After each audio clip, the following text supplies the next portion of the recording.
자, 이번 시간에는요, 1편 보험 이론 및 윤리 부분에서 생명보험의 이론 그 첫 번째 시간 같이 살펴보도록 하겠습니다.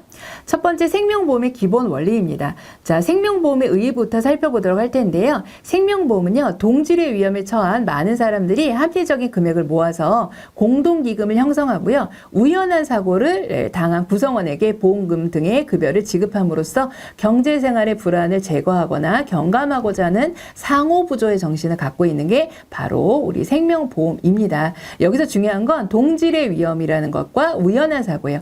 보험은 우연한 사고를 대비합니다. 그런데 예를 들어 필연적인 사고 이렇게 나오면 틀리고요. 그리고 동질의 위험에 놓여 처한 사람이라는 거는 우리가 암보험이면요, 암이 걱정되는 다수가 모인 게 암보험이고요. 종신보험은요, 사망이 걱정된 다수가 모인 게 종신보험이고, 연금보험은 오래 살까 봐 걱정된 다수가 모인 게 연금보험이거든요. 어때요, 특징이? 같은 위험을 느끼는 사람끼리 모인 결합인 거예요. 그래서 동질의 위험에 처한이라고 해야지 맞는 말인데, 이게 여러분들이 많이 좀 틀리는 부분이에요. 그래서 생명보험은 다양한 위험에 처한, 이게 되게 맞는 말 같거든요. 왜냐하면 생명보험이 다양한 상품들을 종합적으로 준비하는 부분이 있다 보니까. 근데 그렇게 생각하시면 안 되고, 제가 좀 전에 예를 드린 것처럼 어떤 보험이라고 하는 건 어떤 목적을 가진 사람들이 모인 건데, 같은 위험을, 동질한 위험을 느낀 사람들끼리 모인 결합이 바로 이제 생명보험이더라라는 겁니다. 그래서 이 부분 잘 기억해 주시면 되겠고요. 자, 밑으로 내려와서, 자, 그 다음 부분 보시면 생명보험은 그래서요, 보험료는 대수의 법칙을 기초로 해서 작성된 생명표와 수지상 등의 원칙에 입각을 해서 합리적으로 보험료를 산출하고 있다라고 그랬어요. 자, 그러면 여기서 대수의 법칙이 뭔지 알아봐야 되겠죠? 그래서 첫 번째 대수의 법칙은요, 어떤 사건의 발생할 확률은요, 1이나 2회의 관찰료는 예측이 어렵지만요, 다수, 여러 번 늘려가지고 관찰하게 되면 어떤 일정한 수치에 가까워진다는 법칙이에요. 자, 그래서 이걸 저희가 이제 큰 수의 법칙이라고도 하는데, 우리가 주사위를 던져요. 그러면 1이 나올 확률은요, 6분의 1이잖아요. 근데 여러분 한두 번 던져가지고는 6분의 1이 아니죠. 반복적으로 많이 던지면 결국엔 6분의 1로 기결이 되잖아요. 그런 것처럼 보험이라고 하는 것도 위험을 관찰을 했을 때 여러 번 관찰을 하면, 그 사고를 여러 번 관찰하게 되면 일정한, 이 정도로 사고가 발생하는구나 라는 확률을 산출할 수 있다라는 겁니다. 그래서 그런 확률을 가지고 우리가 보험료를 계산하게 되는 게 바로 대수의 법칙이에요. 그래서 사망할 사람 확률이 몇 프로구나, 그런 보험료를 얼마를 받아야 되는구나, 이런 것들이 가능해진다라는 거죠. 그런데 이제 시험 문제에서 주사위의 숫자가 6가지 있으므로 주사위를 6번 던져서 나온 횟수로 예측을 한다? 6번 던져가지고는 이 대수의 법칙을 가져오기가 어렵다. 여러 번 반복적으로 던져야 6분의 1로 귀결이 될 수 있다라고 해야 되기 때문에 이런 문장 나오면 틀립니다. 자, 그 다음에 다수의 가입자로 구성된 동질의 위험, 앞에서 말씀드렸죠. 가진 보험단체의 가입자 수가 많을수록, 가입자 수가 적으면 대수의 법칙을 추출하기가 어렵습니다. 그렇기 때문에 사고 발생 확률을 측정하기가 어렵기 때문에 가입자 수는 많을수록 이 어떤 확률의 측정은 높아진다. 어떤 정확도가 높아진다. 그래서 보험단체의 안정성, 확률 예측이 잘 되니까 안정적으로 운영을 할 수 있겠죠. 그래서 안정성이 높아진다고 할 수 있습니다. 그런데 시험 문제에서는 다수의 사람보다 개인을 대상으로 한 보험사고 발생 확률 측정이 더 쉽다? 다수를 대량적으로 관찰해야 더 쉽다. 그러니까 이건 틀렸고요. 단체의 가입자 수가 많을수록 사고 발생 확률의 정확성은 떨어진다? 더 올라간다라고 해야 되겠죠. 다음은 사망률과 생명표입니다. 사망률, 생명표. 요거 사망률이라고 하는 거는요, 연초의 생존사 수에서 1년간 사망한 사람의 숫자를 나눈 것을 저희가 사망률이라고 합니다. 그래서 얼마나 오래 사망했느냐, 이런 거죠. 사망률에 따라서 뭐가 달라질까요? 보험료가 달라지겠죠. 자, 그래서 이 사망률을 가지고 표를 만든 거를 생명표라고 합니다. 자, 첫 번째 국민생명표라고 하는 거는요, 전체 국민을 대상으로 아니면 특정 지역의 인구를 대상으로 한 사망 현황을 국민생명표라고 해요. 자, 그 다음에 겸용생명표는요, 생명보험사나 공제조합 등 실제 가입자를 대상으로 해서 사망 통계를 근거로 해서 작성한 거를 겸용생명표라고 합니다. 그러면 여러분들 생명보험사는 국민생명표를 활용하나요? 겸용생명표를 활용할까요? 당연히 겸용생명표를 활용하게 됩니다. 그래서 1986년도부터요, 실제 가입자들의 사망 통계를 기초로 해서 겸용생명표를 사용해 오고 있고요. 2024년도 4월부터는 몇 회? 10회. 그러니까 1회를 1986 1986년 1회를 시작으로 현재 10회까지 갱신이 되었다라고 보시면 되겠습니다. 자, 그래서 이 겸용 사망률 적용은 회사별로 자율화가 현재 되어 있어요. 동일하게 적용한다 그러면 틀려요. 자, 그런데 시험 문제에서 나오는 거는 1986년도부터 시행이 되었잖아요. 근데 1997년부터 겸용 생명표가 처음 시행이 됐다 그러면 틀리고요. 자, 그리고 지금 현재는 10회를 쓰고 있는데 9회를 쓰고 있다 이렇게 나오면은 틀렸다라고 우리가 골라내시면 됩니다. 자, 그래서 이런 사망률과 생명표를 만들어서 다음으로 운영되는 원칙은 수지상등의 원칙입니다. 자, 그래서 계약자가 납입하는 보험료 총액과 보험회사가 지급하는 보험금의 지출 비용의 총액은 동일한 금액이 되도록 하는 것, 이걸 우리는 뭐라고 하냐면 수지상등의 원칙이라고 합니다. 제가 형광색으로 칠해 놓은 거는 자, 가로 넣기 이런 형태로 나오는 문제, 아니면 정의를 딱 놓고서 답인 형태입니다. 자, 그래서 이렇게 사망률이 얼마일 것 같으면 자, 이만큼 나가겠네. 자, 그러면 보험료를 얼마를 받아야겠네. 그래서 수지를 맞춰야겠네. 이게 이제 수지상등의 원칙입니다.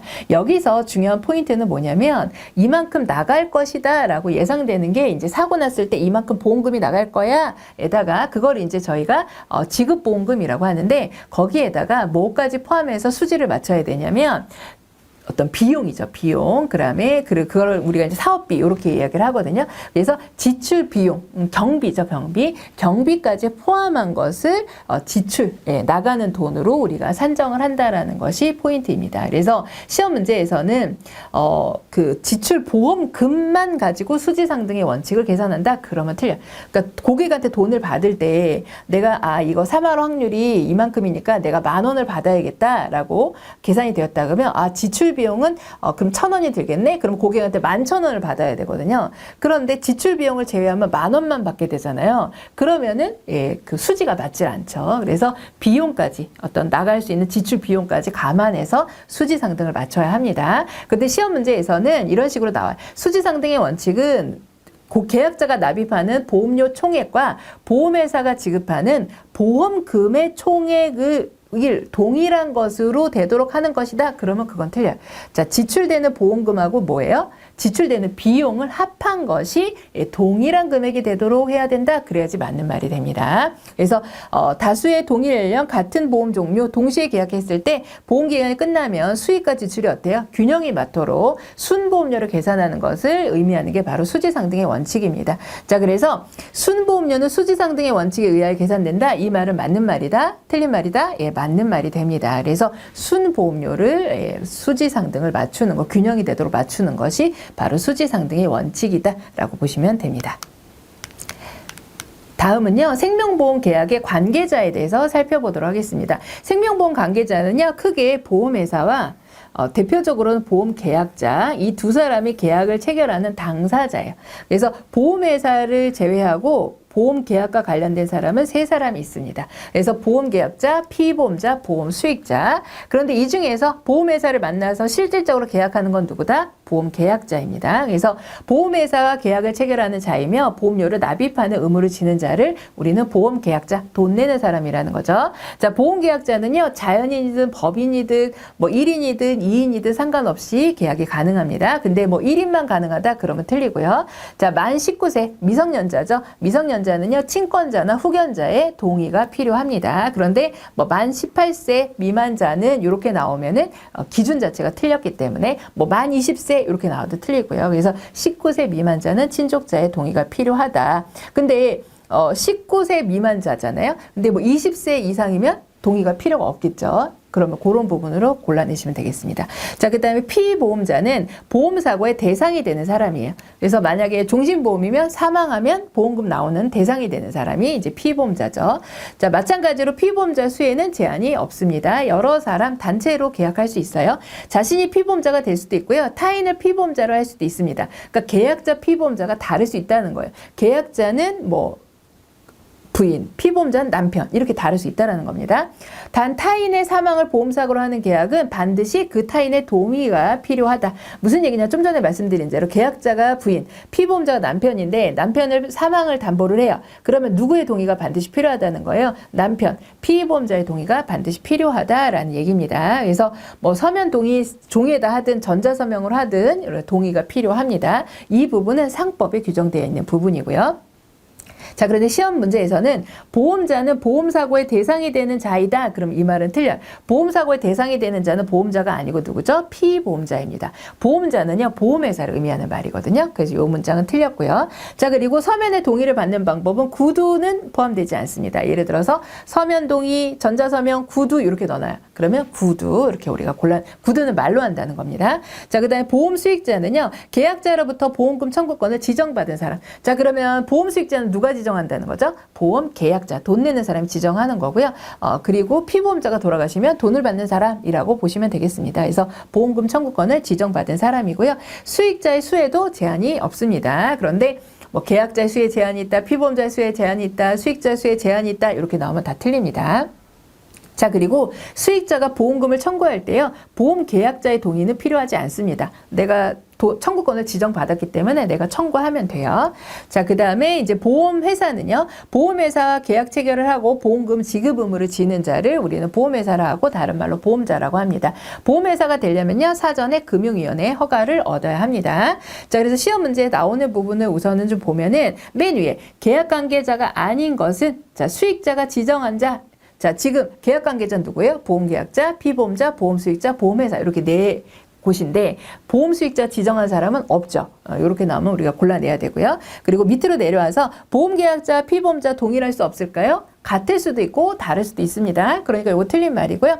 피보험자의 수는 1인만 되나요?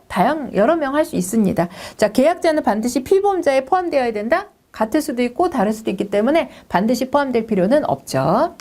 자, 다음으로 생명보험의 이제 계약의 요소에서 생명보험 계약의 내용에 대해서 살펴보도록 하겠습니다. 자, 우선은 보험사고라는 개념이 있습니다. 그래서 피보험자의 생과사, 상해, 질병 등 보험금 지급 사유를 우리는 보험사고라고 합니다. 사망하면 드립니다.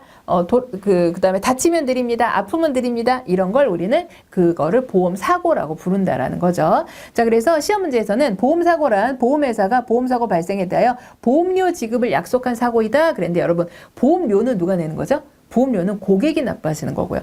보험회사가 지급하는 건 보험금이라고 하죠. 그래서 보험료 지급을 약속하는 게 아니라 보험금 지급을 약속하는 사고입니다. 그래서 한 글자 때문에 이거는 오답이 되는 겁니다. 자, 그리고 보험기간이라는 말이 있습니다. 그래서 계약에 따라서 보장을 받을 수 있는 기간을 저희가 보험기간이라고 합니다. 그래서 다른 말로는 위험기간, 책임기간. 위험을 보장받는 기간, 보험회사 책임을 지는 기간이라고 해서 위험기간, 책임기간이라고 해요. 근데 예를 들어 보험기간을 납입기간이라고 한다? 그럼 이 말은 틀려요. 납입기간은 순수하게 돈을 납부하는 기간이고요. 보험기간하고는 다를 수 있습니다. 같을 수도 있고 다를 수도 있기 때문에 꼭 같은 의미로 볼 수 없습니다. 자, 그리고 보험료 납입기간, 이게 이제 우리 납입기간, 돈을 내는 기간. 그래서 보험기간과 항상 일치하는 것은 아니고요. 납입기간에 따른 분류는 전기납, 전기간 동안 내가 뭐 예를 들어 100세 만기면 30세면 70년 동안 낸다는 거죠. 단기납은 20년, 10년 이렇게 짧게 내는 거, 일시납은 한꺼번에 내는 거. 그래서 납입 방법 이렇게 다를 수 있고요. 납입 주기는요, 보험료를 한꺼번에 낼 것이냐, 연납으로 낼 것이냐, 3월납, 6월납, 보통 제일 많이 하는 게 이제 월납이죠. 그래서 납입 주기도 다양합니다. 자, 그다음에 이 보험료를 납입하는 건 원래 매년 1회 납입하는 것이 원칙이에요. 예. 그래서 이 사망률을 계산하는 게 보험회사가 보험료를 계산하는 기간이 1년 단위거든요. 그래서 원래는 보험료를 납입하는 건 1년에 한 번씩 납입해야 되는데, 자, 고객의 편의를 위해서 이렇게 월납도 해드리는 거죠. 예. 그래서 기본은 뭐다? 1년 단위로 계산하는 것이, 납입하는 것이 원래 원칙이다. 근데 시험 문제에서는 매월 1회 납입하는 것이 원래 원칙이다. 그러면 요건 틀립니다. 자, 그리고 보험 금액이라는 말이 있습니다. 보험 금액은요, 사고 발생이 되었을 때 보험회사가 지급해야 될 금액을 보험 금액이라고 하고요. 계약자와 보험회사와 합의해서 결정을 하게 됩니다. 자, 그리고 보험료는 뭔가요? 보험 금액을 받기 위해서 그 대가로서 계약자가 납부하는 것이 바로 보험료이죠.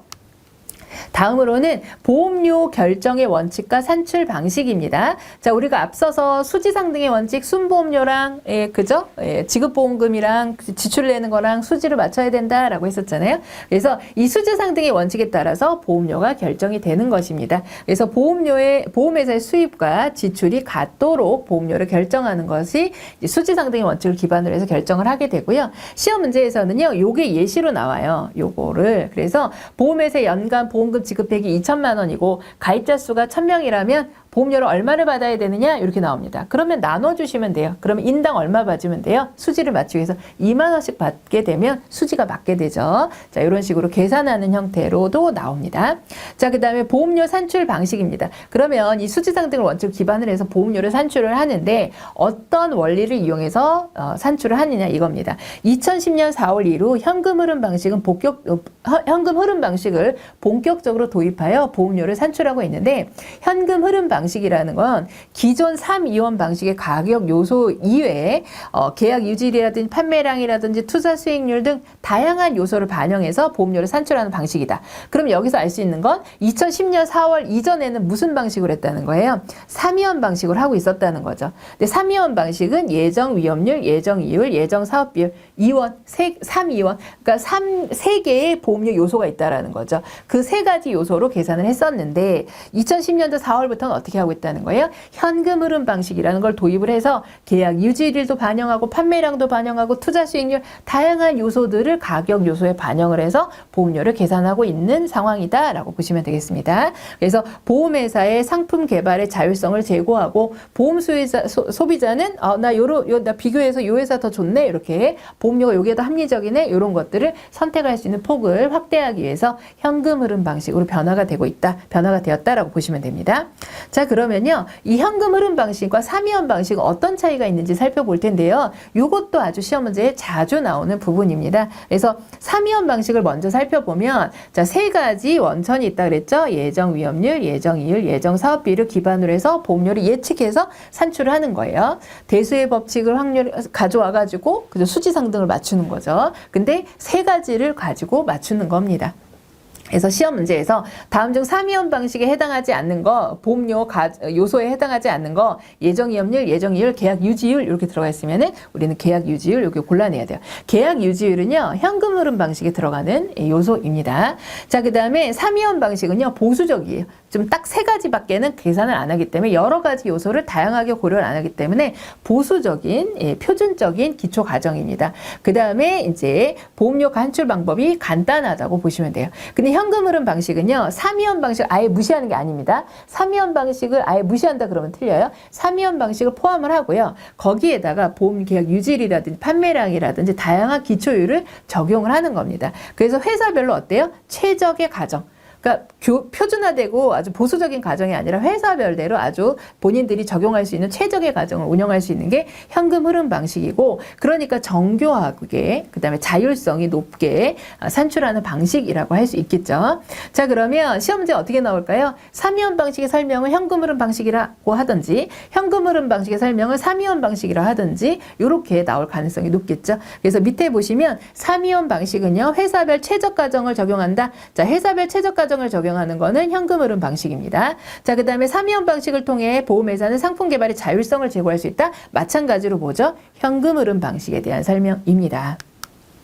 자, 다음은 배당입니다. 자, 배당이라고 하는 거는요, 보험계약자가 납입한 보험료를 가지고 합리적인 경영을 잘 해가지고 이익금이 발생했을 때 계약자에게 환원하는 것, 그걸 우리는 배당이라고 합니다. 그래서 보험상품의 이름에 보면 무배당, 유배당 이렇게 써 있어요. 대부분의 상품은 무배당이고요. 유배당 상품도 있습니다. 그래서 유배당이라고 정해진 보험 상품에 한해서만 계약자 배당 준비금으로 적립을 했다가 지급을 하게 됩니다. 여기서 중요한 건 유배당 상품만 해당이 된다는 거예요. 무배당 상품도 뭐 배당을 지급한다 그러면 틀립니다. 자, 2000년 4월 이전에는요, 모든 생명보험사가요, 동일한 배당률을 적용을 했어요. 근데 이거는 경쟁의 어떤 체제에 맞지 않죠. 자, 그래서 2000년 4월부터는 보험 가격 자유화가 시행이 되면서 전면 자유화가 되었습니다. 자, 근데 시험 문제에서 2000년 4월 이전에는 차등 적용되었다 그러면 틀려요. 그때는 동일 배당률을 적용했습니다. 자, 그리고 배당률은 2000년 4월부터 보험 가격 자유화가 시행됨에 따라서 완전 자유화되었다. 요 표현은 어때요? 맞는 표현이 됩니다.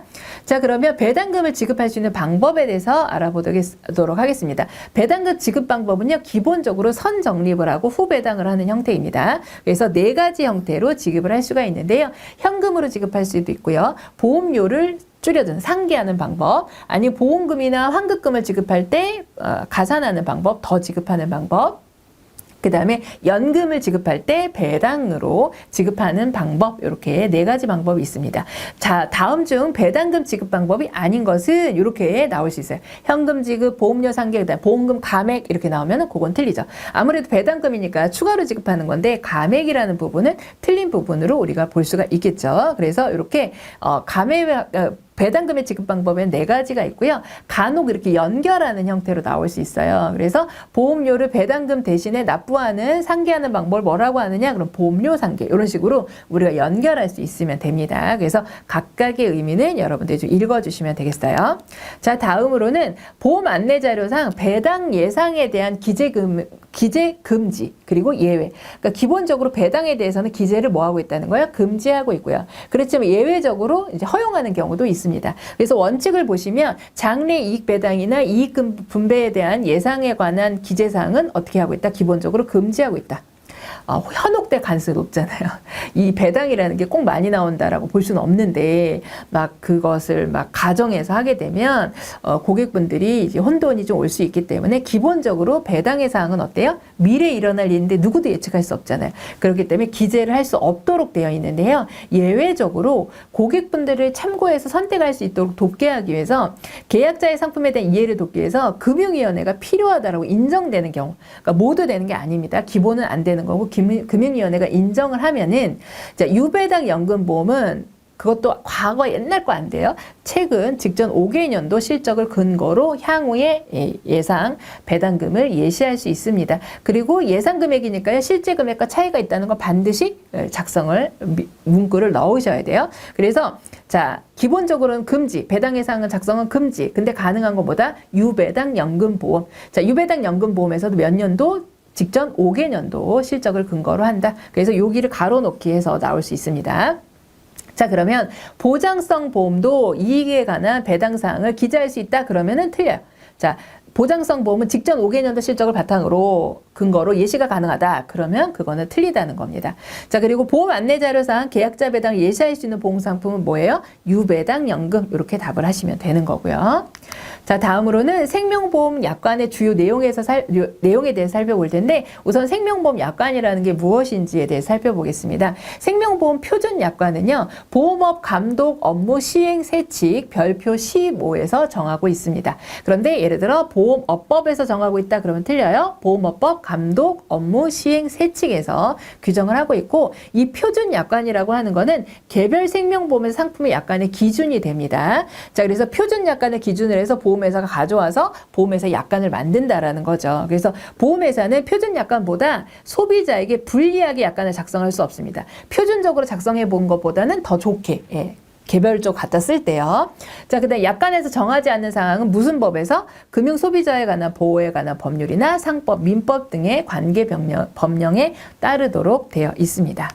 자, 다음으로 생명보험 계약의 성립에 대해서 살펴보도록 하겠습니다. 우선은 계약의 성립 요건입니다. 아주 중요한 부분인데요. 계약자의 청약과 보험회사의 승낙. 그래서 계약이 어떻게 이루어지냐 그러면 계약자의 청약과 보험회사의 승낙으로 이루어집니다. 그래서 그 계약자의 청약만으로 이루어진다? 이러면 틀리고요. 피보험자의 승낙으로 이루어진다? 그러면 틀려요. 누가 승낙해야 돼요? 보험회사가 승낙하는 겁니다. 자, 요거 기억해 주시면 되고, 회사는요, 이제 고객이 청약을 하면요, 승낙을 할 수도 있고요, 위험 대상의 위험 정도에 따라서 거절할 수도 있어요. 우리가 요거 배울 텐데, 언더라이팅이라는 절차를 거칩니다. 그래서 이 언더라이팅을 통해서 거절할 수도 있습니다. 자, 그리고요, 별도의 조건을 달아서 승낙을 할 수도 있어요. 별도의 조건이라는 건 이분이 위험도가 좀 높은 거죠. 그렇다고 거절할 정도의 위험은 아니에요. 그러면 어떻게 하냐? 보험 가입 금액을 좀 줄여서 하거나 일부 보장은 제외를 하거나 보험금을 삭감하거나 보험료를 할증을 해서 더 받거나 이런 형태로 해서 별도의 조건을 붙여서 승낙을 하기도 합니다. 그래서 별도의 조건에 해당하지 않는 것은 이런 식으로 일부 보장 추가를 한다든지 사업비를 증액하는 방식은 쓰지 않습니다. 그러니까 별도의 조건을 붙이는 경우는 이 사람이 좀 위험도가 높다라고 보는 거예요. 그러니까 보장을 추가하기보다는 축소할 가능성이 높고요. 사업비를 더 늘려서 받지는 않습니다. 보험료를 할증 에서 받기는 할 수 있겠지만, 자, 그렇기 때문에 이런 문장이 들어가면 틀렸다라고 골라내시면 되겠고요. 자, 그러면 청약에 대해서 좀 더 자세히 살펴보도록 할게요. 자, 계약자가 보험계약을 체결할 것을 목적으로 하는 의사표현을 뭐라 그래요? 그걸 우리는 청약이라고 합니다. 보험회사는요, 계약자가 원하는 방법으로 약관 및 청약서를 교부하고요. 자, 중요한 내용을 설명해야 됩니다. 이렇게 청약을 받고 승낙을 하게 되면 이렇게 약관을 전달하고 상품을 설명해야 되는데, 자, 전자우편은 전자적 의사표시로 제공한 경우 수신하였을 때 이제 교부가 된 것으로 봅니다. 통신 판매의 경우에는 녹취해서 음성 녹음을 했을 때 이제 고객이 수신을 했구나라고 보고요. 자, 개인보험 계약은 단체 보험으로도 취급이 되는데 동일한 단체에 소속된 계약자 피보험자가 5인 이상일 때 그리고 동일한 상품을 가입하고 그런다 그러면 그거는 단체 계약으로 취급을 해주거든요. 한꺼번에 묶어서 계약을 하는 거죠. 그러면 계약이 좀 편리해지고 보험료도 할인을 받을 수가 있습니다. 자, 그러면 이 부분에 있어서 시험제 나오는 부분을 체크해 보면, 자, 보험계약 청약 시 반드시 청약서를 사용해야 된다. 이 말은 맞을까요? 틀릴까요? 요거는 틀린 표현입니다. 우리가 보험회사에 나 보험 가입하고 싶어 라고 하는 의사표시가 청약이라고 했는데 원칙적으로요, 청약을 하는 방식에는 특별한 형식이 없습니다. 일반적으로는 뭐 청약서를 사용하긴 합니다만 법적으로는 특별한 형식, 불요식 계약입니다. 그러니까 청약서를 사용해야 된다. 반드시 사용해야 된다. 이 표현은 틀린 거예요. 그리고 여러분들 시험 문제에서 반드시 이런 표현들은 대부분 90% 정도는 틀린 말일 가능성이 높습니다. 자, 그리고 밑으로 내려와서 계약자 또는 피보험자 3인 이상을 대상으로 한다. 이건 단체 보험에 대한 단체 취급에 대한 문제이거든요. 그래서 단체 취급 보험 같은 경우는 3인 이상이 아니라 몇 인 이상이죠? 5인 이상입니다. 마찬가지로 계약자 또는 피보험자가 3인 이상일 경우 가능하다. 5인 이상일 때 가능하죠. 그래서 개인을 단체로 취급해주는 건 몇 인 이상이다? 5인 이상이다. 이거 꼭 기억해 주시기 바랍니다. 다음으로는 청약 철회입니다. 계약이 성립이 되고 고객이 돈을 납부하시게 되면 이제 청약을 철회할 수 있는 기간도 주어지게 되는데요. 보시면 일반 계약 같은 경우는요, 보험증권을 받은 날부터 15일, 청약을 한 날부터 30일 이내에 청약을 철회할 수 있습니다. 아주 중요해요. 별표 3개입니다. 자, 근데 청약 철회가 불가능한 계약도 있습니다. 자, 진단을 받은 계약이라든지 전문금융 소비자와 체결한 보험계약이라든지 보험기간이 90일 이내인 보험계약이라든지 자동차 책임보험, 의무보험, 제3자의 동의가 필요한 보증보험 등은요, 청약 철회가 불가능합니다. 그래서 다음 중 청약 철회가 불가능한 상품은 이렇게 시험지에 아주 잘 나오기 때문에 우리가 골라내실 수 있어야 됩니다. 자, 그 다음에 전문금융 소비자. 여기서 이제 전문금융 소비자랑은 청약 처리가 불가능하다 그랬잖아요. 그러면 도대체 전문금융 소비자가 뭐냐? 보험계약에 관한 전문성과 자산 규모가 어느 정도 커요. 그래서 그런 걸 비추어 봤을 때 보험계약에 대한 위험 감수 능력이 있는 사람을 금융소비자라고 하고요. 이런 사람들은 대부분 국가나 한국은행, 금융회사, 주권상장 법인, 지방자치단체 이런 경우들이 해당이 됩니다. 그래서 금소법에 아예 이렇게 전문금융 소비자가 누군지가 규정이 되어 있어요. 그래서 전문성과 규모가 큰 국가나 지방자치, 한국은행 이런 데들이 바로 전문금융 소비자구나. 그래서 이런 데랑 계약을 하면 청약 철회가 불가능하다라는 겁니다.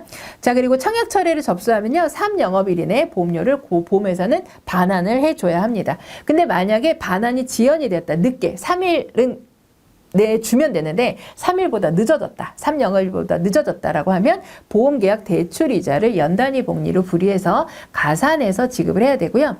만약에 첫 계약을 신용카드로 보험료를 납부하셨다 그러면은 청약 철회 접수일부터 3영업일 이내에 매출을 취소하면 됩니다. 그러면 이제 청구가 안 되겠죠. 자, 그래서 이때는 청약 처리 취소만 하면 되기 때문에 3영업일 이내에 지급 안 하면 이자 지급해야 되는 이런 거가 적용이 안 되죠. 자, 그런데 이제 시험 문제에서 신용카드로 보험료를 납입했다 그러면 청약 철회 접수일부터 즉시 매출을 취소해야 된다. 이렇게 나오면 틀려요. 그래서 3영업일 이내에 매출을 취소하면 됩니다. 자, 그다음에 청약을 철회할 당시 이미 보험급 지급 사유가 발생하였으나 보험계약자가 그 발생 사실 알지 못하였다면 청약 철회 효력은 발생하지 않습니다. 그런데 발생 발생한다 그렇게 나오면 틀려요. 자, 그리고 시험 문제 자주 나온 부분 좀 살펴보면, 자, 보험증권을 교부에 관하여 다툼이 있는 경우는 계약자가 이를 증명해야 된다 그랬는데 이 말은 틀리대요. 이게 무슨 얘기냐면, 청약은요, 청약 철회 접수는 보험증권을 받은 날부터 15일이라 그랬잖아요. 그럼 이 보험증권을 언제 받았는지가 정확하게 객관적으로 잘 모르겠는 거예요. 그런 경우에 그 증권을 받은 날을 누가 증명해야 되는 거냐 이거죠. 계약자가 증명해야 될까요, 여러분? 예, 보험회사가 증명해야 됩니다. 그래서 요거 틀렸고요. 자, 청약 후 33일이 지난 후 보험증권을 받았대요. 그러면 여러분 청약 처리가 가능할까요? 안 될까요? 증권을 받은 날 15일, 근데 청약을 처리한 날부터 30일을 넘을 수가 없기 때문에 이 경우는 청약 처리가 불가능합니다. 자, 그 다음에 건강상태 진단을 지원하는 계약은 청약 처리 가능할까요? 이걸 저희가 진단계약이라고 하거든요. 진단계약은 청약 처리가 불가능합니다. 근데 가능하다 그래서 틀렸고요. 자, 그 다음에 전문금융 소비자와 체결하는 계약은 보험증권을 받은 날 10일 이내 청약 처리가 가능한가요? 전문금융 소비자도 청약 처리가 불가능해요. 날짜랑 상관없이 불가능한 거고요. 자, 그 다음에 전문보험 계약자에게 금융회사는 포함되지만 주권상장법인은 제외된다. 주권상장법인도 그 전문금융 소비자에 포함이 됩니다. 그래서 이것도 틀렸어요. 자, 이런 식으로 청약 처리에 관련돼서는 많은 문제가 나오기 때문에 여러분들이 꼭 이해를 해주셔야 돼요. 자, 그래서 우리가 보험증권을 받은 날은 15일, 청약을 한 날부터는 30일을 넘을 수 없다고 했잖아요. 그래서 예시를 살펴보면, 예를 들어 청약일이 1월 1일이라고 해볼게요. 근데 10일 날 증권을 받았다. 그러면 10일부터 보험증권을 받은 날 15일이니까 25일까지 청약 처리가 가능하고 26일 이후부터는 청약 처리가 불가능한 거죠. 자, 그 다음에 두 번째 사례로는요. 1월 1일 날 청약을 했는데 증권을요. 20일 날 받았어요. 20일 날. 그러면 그로부터 15일이 되면은 여러분 청약을 한 날부터 30일이 지나버리게 되죠. 자, 그러면 언제까지 된다? 요 30일, 요 때까지만 가능하다라는 겁니다. 그래서 날짜를 제시해 주고요. 언제까지 청약 처리가 가능한지 시험문제 나오기도 하기 때문에 설명을 드렸습니다. 자, 그 다음으로는 청약의 승낙 및 거절입니다. 자, 보험회사는 고객이 청약을 하면 승낙할 수도 있고 거절할 수도 있습니다. 자, 보시면 무진단 계약은요. 청약일부터 며칠 이내 30일 이내, 진단 계약은요. 진단일로부터 며칠 이내 30일 이내 뭐 할 수 있다? 승낙 또는 거절을 통지할 수 있습니다. 그런데 만약에 60일이라고 한다든지 15일이라고 한다든지 이렇게 나오면은 틀리겠죠. 30일 이내 아무 말도 하지 않았다. 통지를 하지 않았다. 그럼 뭐로 간주한다? 승낙으로 간주합니다. 이걸 우리는 승낙 의제라고 해요. 근데 거절한 것으로 간주한다. 그러면 그거는 틀립니다. 자, 그 다음에 거절을 하게 되면요. 돈을 받았잖아요. 그렇기 때문에 이자를 붙여서 줘야 되는데요. 그때는 평균 공시율에 플러스 1%를 한 이자를 연단위 복리로 계산해서 지급을 합니다. 근데 평균 공시율로 지급한다? 그러면 틀려요. 이때는 플러스 1. 자, 신용카드로 한 경우는 매출만 취소하기 때문에 이자 지급 의무가 없는 거고요. 자, 승낙 시 보험증권을 이제 교부해야 돼요. 근데 보험증권에는요, 보험의 목적이나 보험사고의 성질, 가입금액, 보험료, 지급방법, 보험기간, 종류, 피보험자, 수익자 이런 정보들이 기재가 됩니다. 자, 그런데 뭐 보험증권에 기재되지 않는 것은 그러면 이런 문제 나와요. 모집 수수료, 총액, 수수료가 얼마나 가는지 이런 거는 보험증권에 기재되지 않습니다. 자, 그리고 보험회사가 청약을 거절한 경우 보험회사에게 기납입 보험료만 하면 된다? 이건 틀려요. 왜 그래요, 여러분? 평균 공시 플러스 1% 이자 지급해야 되잖아요. 그러니까 이건 틀리는 거고요. 자, 그 다음에 보험계약의 효력은요. 계약자의 청약과 보험회사가 승낙을 하고 뭐를 납부하셔야 1회 보험료를 보험회사가 받아야 그때부터 보장이 물어주기 시작한다는 거죠. 보장 개시율을 보험 계약일로 간주를 합니다. 진단 계약인 경우에는 진단일부터 보장이 개시가 된다. 그러니까 무진단 계약은 청약하고 승낙하고 돈을 받으면 그때부터 보장이 개시가 되는 거고요. 진단 계약은 진단일을 기준으로 보장 개시가 된다라는 겁니다. 그리고 시험 문제에서 보험약관에서 정한 기한 내에 청약 승낙 여부를 계약자가 통지하지 않은 경우 승낙한 것으로 본다라고 그랬는데 보험회사가 30일 동안 승낙하지 않으면 뭐로 본다 그랬죠? 승낙한 걸로 본다. 그러니까 이거 맞는 말이죠. 자, 그래서 보험회사가 청약에 대한 승낙은 며칠 이내 30일 이내 하면 되고 30일 동안 아무 말도 없으면 승낙으로 간주가 된다라는 겁니다.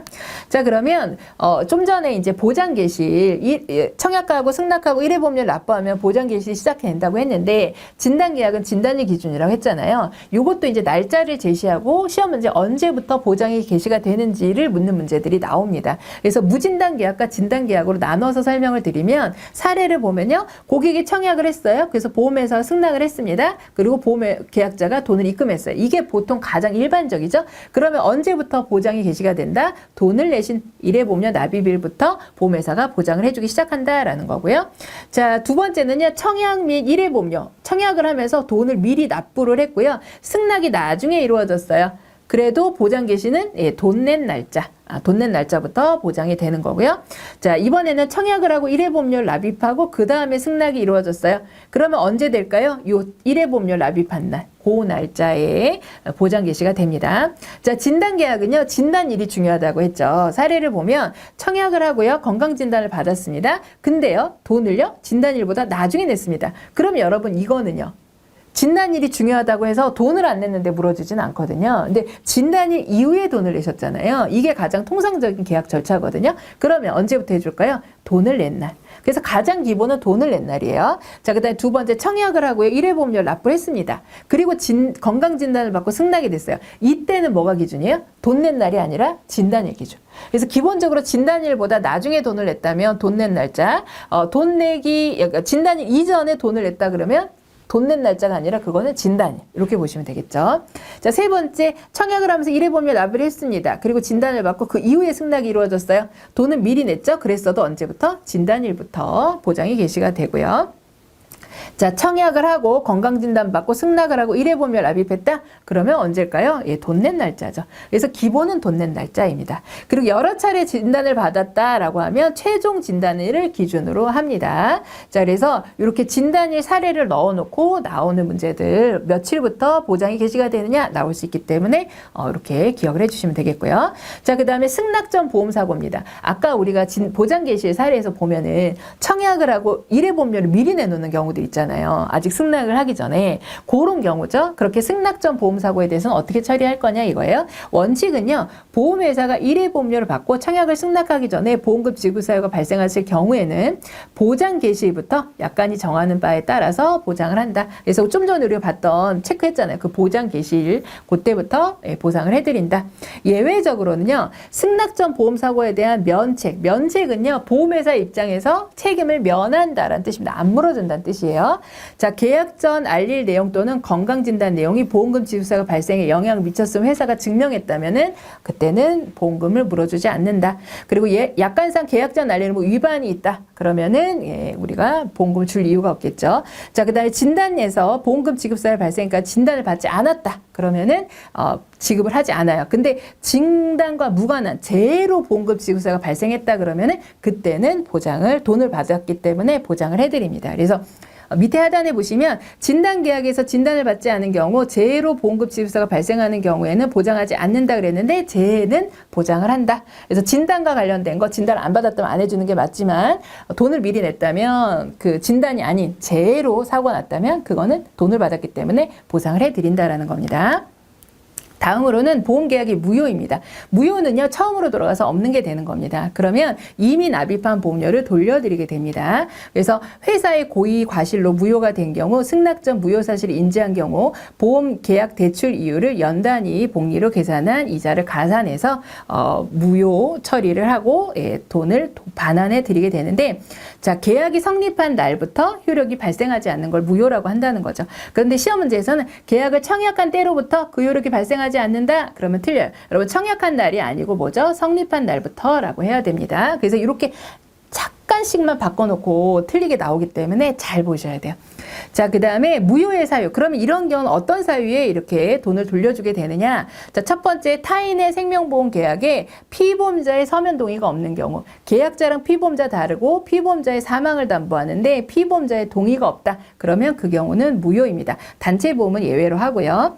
자, 그 다음에 15세 미만자, 심실상실자, 심신박약자를 피보험자라 하여 사망보험금 지급사유로 한 계약은 무효 사유입니다. 그런데 중요한 건요. 심신박약자가 계약을 체결하거나 단체보험의 피보험자가 될 때 의사능력이 있다면 그 경우는 유효합니다. 그래서 심신박약자는 의사 능력이 있을 때 무효가 아니라는 점 기억해 주시면 되고요. 계약자가 도박 등 부정한 목적으로 계약을 체결하면 무효고요. 그다음에 계약에 정한 피보험자 나이에 미달되었거나 초과한 경우, 우리 15세 이런 조건 있잖아요. 그거에 미달되거나 초과한 경우에는 또 무효 사유가 됩니다. 그래서 시험 문제에서 타인의 생명보험계에서 타인의 서명 동의를 받았대요. 그럼 이건 무효 아니겠죠. 자, 청약 시 보험약관의 주요 내용을 설명하지 않은 경우는 무효 사유가 아니라 이건 취소 사유입니다. 자, 파산자를 보험계약자로 한 경우는 무효 사유 없어요. 자, 그다음 19세 미만자를 피보험자로 한 사망은 무효이다. 15세 미만이 무효지 19세는 상관이 없습니다. 그래서 이런 식으로 무효 사유를 살짝씩 변경해서 나올 수 있기 때문에 이 부분 체크해 주시면 되겠습니다. 자, 이제 보험회사의 주요 의무에 대해서 좀 살펴보도록 할 텐데요. 우선 보험약관을 교부하고 설명할 의무가 있습니다. 그래서 보험약관 교부 및 설명 의무 내용을 좀 살펴보면 보험계약자에게 약관을 교부하고 중요 내용을 설명해야 되는 의무가 있고요. 자, 보험 설계사, 보험 대리점 등 모집 종사자가 회사를 대신해서 이행을 하게 됩니다.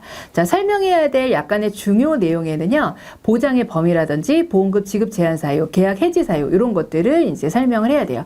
그런데 일반적이고 공통적인 사항이 중요한 내용이 설명되진 않습니다. 그런데 보장 내용이라든지 범위 이런 건 중요하기 때문에 이런 내용이 이제 바로 중요한 내용이고 설명을 해야 되는 사항이다라고 보시면 되겠고요. 그래서 약관의 설명 의무에서 일반적이고 공통적인 사항까지 중요한 내용으로 설명해야 된다 이런 식으로 나오면은 그거는 틀립니다. 자, 그리고 통신 판매 계약의 경우에는 계약자의 동의를 얻어서 전화를 이용해서 청약 내용이나 이런 것들을 녹취를 통해서 가능하다라고 보시면 되겠고요. 자, 그다음에 약관의 교부 설명 의무를 만약에 위반하게 되었다라고 하면은 계약이 성립한 날로도 몇 개월, 3개월 이내에 계약을 뭐 할 수 있다? 취소할 수 있습니다. 자, 그러면 이렇게 계약 취소 요청이 들어오면요, 보험회사는요, 납입한 보험료에다가 보험계약 대출 이자를 더해가지고 이자를 가산해서 지급하도록 되어 있습니다.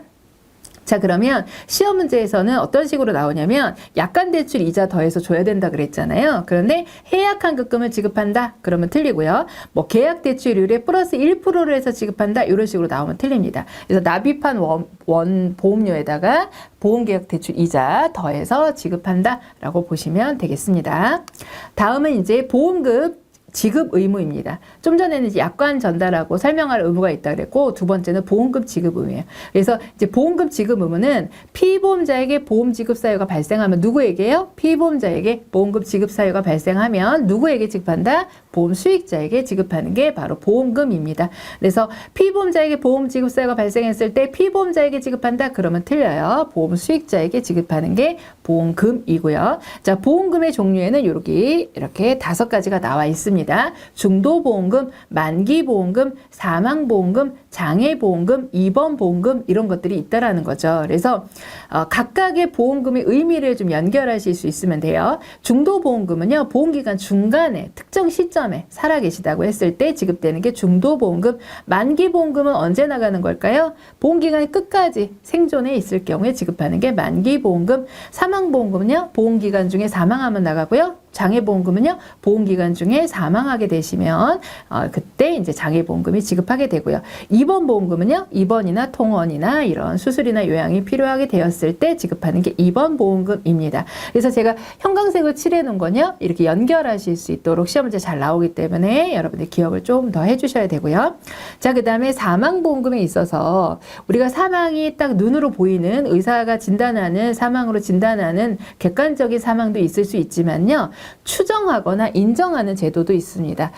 객관적으로 이제 보이지 않는 경우도 발생할 수 있기 때문에, 근데 이 추정 인정 제도가 없다면 사망보험금을 못 받잖아요. 그러면 유가족은 힘들 수 있기 때문에 사망을 추정하고 인정하는 제도에는 3가지가 있습니다. 그래서 우선 첫 번째 일반 실종이라는 제도가 있어요. 그래서 부재자의 생사가 5년간 불분명한 거예요. 그러면 법원이요, 실종 선고를 하고요, 사망으로 보는 제도가 일반 실종입니다. 그래서 5년간 법원 요거를 비워놔요. 그럼 골라내는 거. 그리고 5년인데 3년 이렇게 나오면 틀리고요.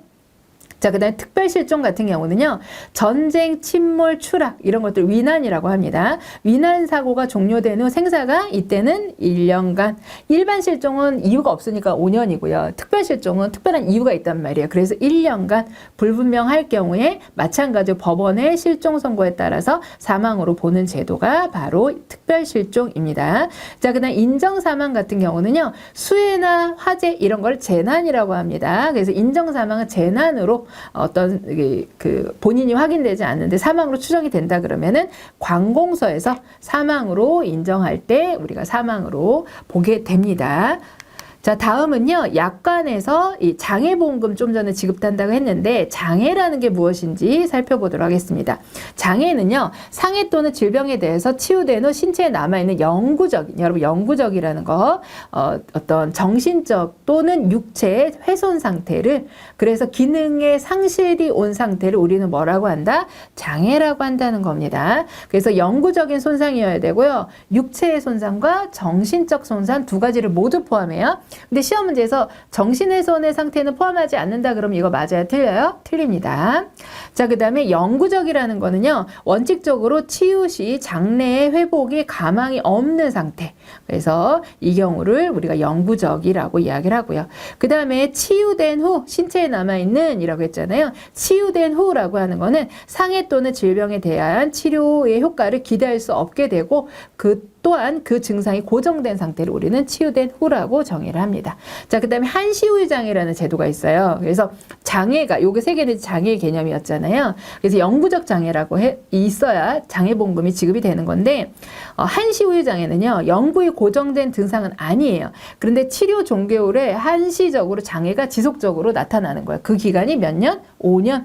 그러면 5년 이상이다. 그러면 불편하잖아요. 그런 경우에는 영구적이 아니라고 해서 보험금을 안 주기보다는 해당 장애 지급률의 몇 프로를 지급한다? 20%를 지급합니다. 그래서 저희가 한시오이 이렇게 외워요. 한시오이 장애는 5년 이상 지속되면 몇 프로? 20% 같이 기억해 주시고요. 자, 그러면 앞서 나왔던 이런 보험금을 청구하려고 하면 서류를 제출해야 될 겁니다. 어떤 서류 내야 되냐? 보험금 청구서, 사고증명서. 사고증명서는요, 국내외 의료기관에 발급된 거 모두 인정이 됩니다. 그리고 신분증 제출하셔야 되는데, 예를 들어 상품설명서 제출해야 된다? 그러면 틀리고요. 자, 그 다음에 사고증명서는 국내 병원이나 의원에서 발급한 것이어야 한다? 이거 틀려요. 왜 틀릴까요, 여러분들? 국내도 되고 뭐도 되죠? 국외 의료기관도 인정이 됩니다. 자, 그렇기 때문에 요건 틀렸다라고 보시면 돼요. 자, 다음으로 보험금 지급 기일입니다. 언제까지 줘야 되느냐? 기본적으로 보험금 청구 서류가 접수되면요, 3영업일 이내에 돈을 줘야 됩니다. 근데 2영업일, 7영업일 이렇게 나오면 틀리고요. 자, 조사나 확인이 필요하다 그러면 추가로 더 10일까지 가능합니다. 자, 그 다음에 10일 이내 지급이 좀 어려울 것 같아요. 그러면 며칠? 서류 접수를 30영업일. 그래서 기본은 3일, 조사가 필요하면 10일, 조금 곤란해요. 그러면 30일까지 더 이제 지급기일이 연장이 될 수 있다라는 거예요. 그런데 이렇게 보험금 지급기일이 있잖아요. 이거를 적용하지 않는 경우도 있습니다. 별표.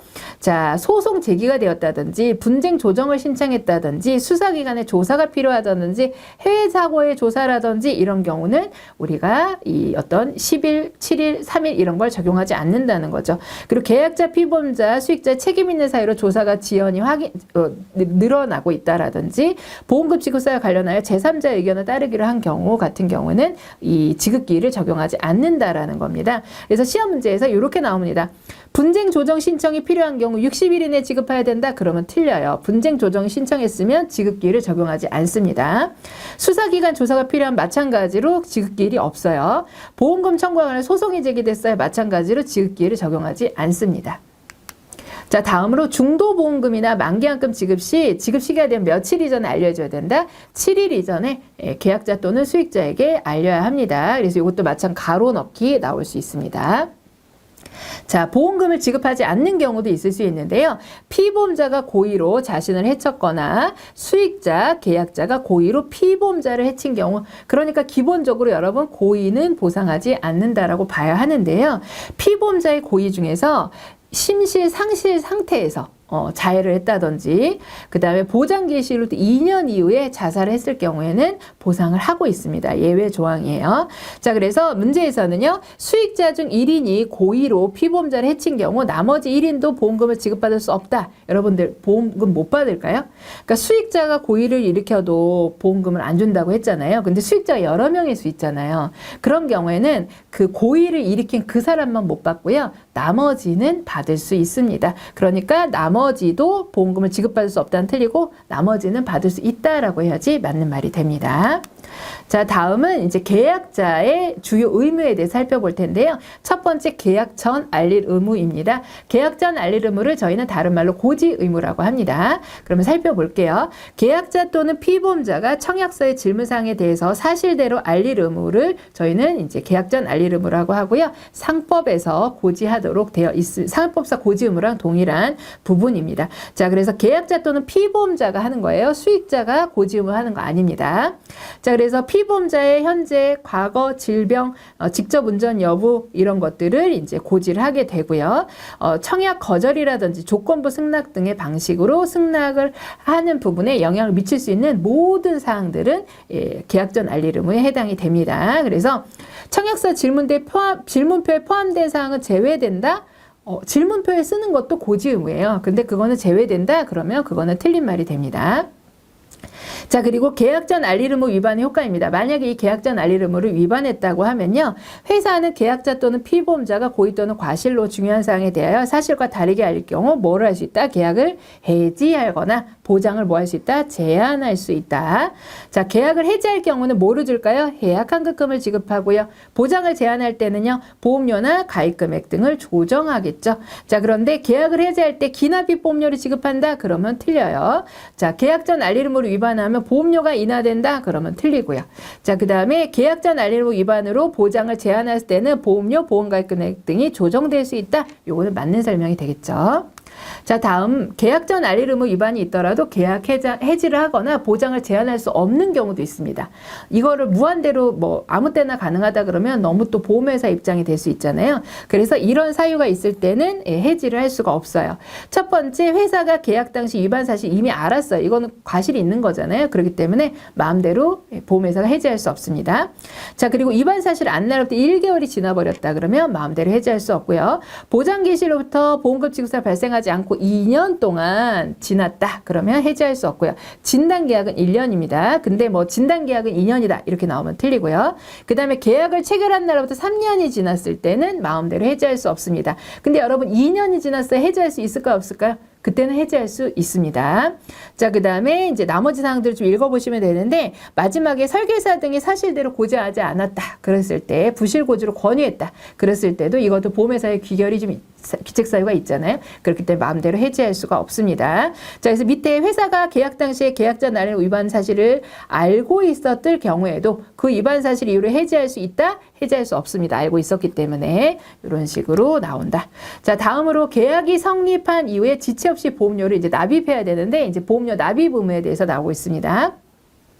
자, 우선은 보험료 납입 연체 시 계약의 효력입니다. 자, 납입 최고 기간이라는 걸 운영을 하게 되는데요. 자, 계약이 성립하면 고객은 매달 보험료를 납입하는 게 의무예요. 그런데 만약에 납입이 연체가 되었다라고 하면은 보험회사는 납입 최고 기간이라는 걸 운영할 수 있다라는 거예요.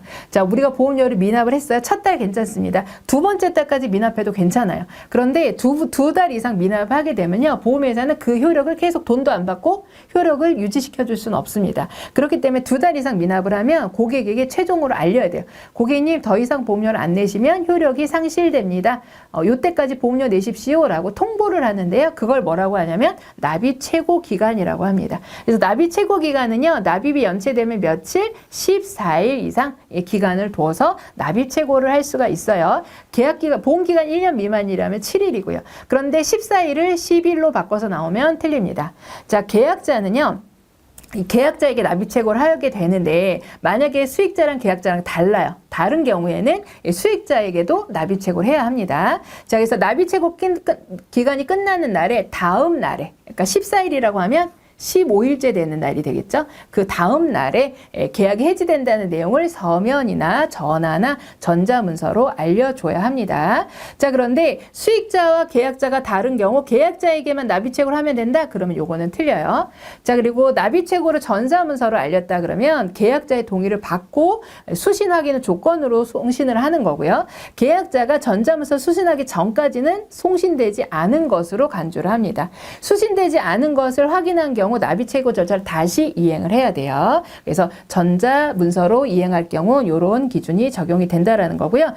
전자문서로 알릴 경우 수신 여부와 관계없이 일정 기간이 지나면 송신하는 걸로 본다? 이건 틀립니다. 그래서 수신 확인이 되어야 송신된 걸로 보는 거기 때문에 기간하고 상관없이 송신이 확인되어야 됩니다. 그런데 기간이 지나면 수신한 걸로 본다? 이거는 틀린 말이 되는 거고요. 자, 그 다음에 납입체고 기간 내에 보험료 미납을 하게 되면 그러면 이제 계약의 효력이 어떻게 되냐. 이렇게 납입체고를 했는데도 고객이 미납을 했어요. 그러면 어떻게 되냐. 납입체고 기간이 끝나는 날에 다음 날입니다. 여러분 납입체고 기간이 끝나는 날에 그러면 틀려요. 14일 그 다음 날 15일째 되는 날. 그래서 끝나는 날에 다음 날부터 뭐가 된다. 계약이 해지가 된다. 계약이 해지가 된다는 건 보험 효력을 받을 수가 없다. 보상을 받을 수가 없다라는 거예요. 그러면 이제 해약환급금을 우리가 지급할 수가 있습니다. 자, 그 다음에 해지된 후 발생한 보험사고는 보험금 지급 책임이 당연히 없죠. 납입체고 기간 안에 발생한 보험사고에 대해서는 그러나 보험금을 지급합니다. 그러니까 14일 안에 사고 발생했다. 그 납입체고 기간이잖아요. 그때 사고 난 건 물어준다, 안 물어준다? 물어준다. 근데 14일이 지난 다음 날에 사고 난 거는 안 물어준다. 그 뜻입니다. 납입체고 기간 안에 발생한 보험사고에 대해서는 보험 수익자에게 약정한 보험금을 지급을 하고요. 자, 그 다음에 보험료 자동 대출 납입 이 나오는데 보험계약의 해지나 미납으로 인한 실효를 방지하기 위해서 적립보험료가 있을 때 그거를 자동으로 내가 보험료 미납했다 그러면 보험료를 납부할 수 있도록 하는 제도가 보험료 자동 대출 납입입니다. 그래서 해약환급금 범위 내에서 계약자가 보험료 상당액을 대출하여 충당하는 제도입니다. 그러니까 해약환급금이 없으면 자동 대출 납입은 불가능해요. 그래서 해약환급 있는 돈을 가지고 보험료를 납부해서 충당하는 제도입니다. 그래서 보험회사 입장에서 해지가 방지되고 계약자 입장에서는요, 효력이, 계약 유지를 계속할 수 있는 제도이고요. 1년을 한도로 신청을 가능하며 이후 재신청을 통해서 추가가 가능한 제도가 자동 대출 납입 제도입니다. 자, 다음으로는 통지 의무입니다. 통지 의무. 지금 이제 고지 의무 받고요. 보험료를 납부할 의무, 그 다음에 이제 통지 의무 이런 것들을 보고 있고요. 자, 그러면 통지 의무는 계약 후 알릴 의무라고 저희가 불려집니다. 그래서 계약한 이후에 알릴 거 두 가지가 나오네요. 보험금 지급 사유가 발생했으면 알려라. 그러니까 사고 났으면 알려라 이거고요. 그 다음에 주소 변경이 있으면 알려라 라는 겁니다. 그래서 먼저 보험금 지급 사유의 발생 통지부터 볼게요. 계약자, 피보험자, 보험 수익자는 지급 사유 발생 시 지체 없이 보험회사에 알려야 합니다. 그러니까 보험금 지급 사유가 발생했다, 사고가 났으면 알려야 될 사람 누구예요? 세 사람. 계약자, 피보험자, 수익자 모두에게 의무가 있습니다. 자, 그러면 주소 변경 통지는 누가 해야 되느냐? 여기서는 좀 달라지는데요. 계약자와 수익자, 보험금을 받을 그런 어떤 환급금이나 보험금을 받을 대상이 되는 계약자와 수익자는 주소 변경 통지 의무가 있지만 피보험자는 어때요? 주소 변경 통지 의무가 없습니다. 근데 수익자도 주소 변경 통지 의무가 있다 그러면 틀려요. 사고 발생은 세 사람 다 있지만 주소 변경은 계약자와 수익자에게만 있습니다. 자, 수익자는 계약자와 다른 경우에 해당이 되는 거고요. 그러니까 기본적으로는 계약자한테 있다고 보는 거죠. 근데 만약에 다르다 그러면 수익자에게도 주소 변경 통지 의무가 있다라는 겁니다. 그래서 주소 연락처가 변경된 경우 즉시 보험회사에 알려야 합니다. 근데 계약자 또는 수익자가 회사에 알린 최종 주소로 우편물에 대한 기록이 남는 방법 등기로 보냈다는 얘기죠. 알린 사항은 일반적으로 도달하는 데 필요한 시일이 지난 때 도달한 것으로 간주한다. 그래서 앞에서 납입 최고 기간 14일 이런 거 있었잖아요. 등기로 갔어요. 확인됐어요. 그러면 그 기간이 지났어? 그러면 미납으로는 해지야. 이렇게 확인을 한다라는 거죠. 자, 그러면 시험 문제에서는 어떻게 나오냐면 피보험자의 의무에 해당하지 않는 것은 이라고 했어요. 주소 변경 통지 의무 있습니다. 사고 발생 알릴 거는 의무가 되겠지만 주소 변경은 통지할 의무가 없죠. 자, 그다음에 피보험자의 의무에 해당하는 것은 보험금 지급 사유 발생을 알릴 것은 해당이 되죠. 그래서 이렇게 누가 해당이 되냐, 누가 해당이 되지 않느냐 요거 기억해 주시면 되겠습니다. 자, 다음으로는 보험계약의 부활입니다. 부활은요, 이렇게 미납으로 인한 해지가 됐어요. 근데 해약환급금을 받아갈 수 있는데 해약환급금을 보험을 내가 안 받아왔어요. 그러면 밀린 기간의 보험료와 연체이자를 내고 다시 그 계약을 새롭게 살리는 것을 저희가 부활이라고 합니다. 자, 그럼 볼게요. 부활의 조건입니다. 계약이 해지가 되었어요. 그러니까 미납으로 인해서 납입채고를 했는데도 미납을 해서 실효가 되어서 해지가 되었는데 해약환급금을 수령하지 않았대요. 수령하면 이 부활은 할 수가 없습니다. 그러면 해지된 날로 몇 년 이내? 3년 이내, 2년이라 그러면 틀려요. 그래서 연체보험료와 회사에서 정한 이자, 연체 이자죠. 연체 이자는요, 평균 공시일 플러스 1% 범위 내에서 회사가 지정한 부분입니다. 자, 그렇게 해서 납입을 하게 되면 부활이 됩니다. 자, 부활하게 되면 신계약과 동일한 절차를 밟기 때문에 다시 뭐를 해야 돼요? 계약 전 난리를 고지 의무를 새롭게 이행해야 됩니다. 이렇게 신계약과 동일한 절차를 다시 밟는 이유는 역선택을 방지하기 위해서요.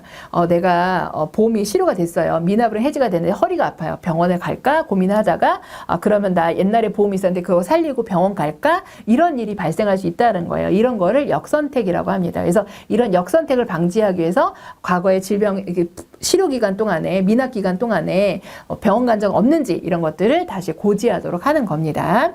자, 그래서 계약을 부활하는 경우 위험 선택 조건이 완화된다? 그런 거 없습니다. 신계약하고 동일하게 적용이 되는 거지 부활하는 고객은 더 봐준다? 그런 거 없어요. 자, 계약에 부활하는 경우 해지 이전 상태로 돌아가므로 고지 의무의 절차가 생략이 된다? 고지 의무 절차를 다시 밟아야 되는 겁니다. 생략되지 않아요.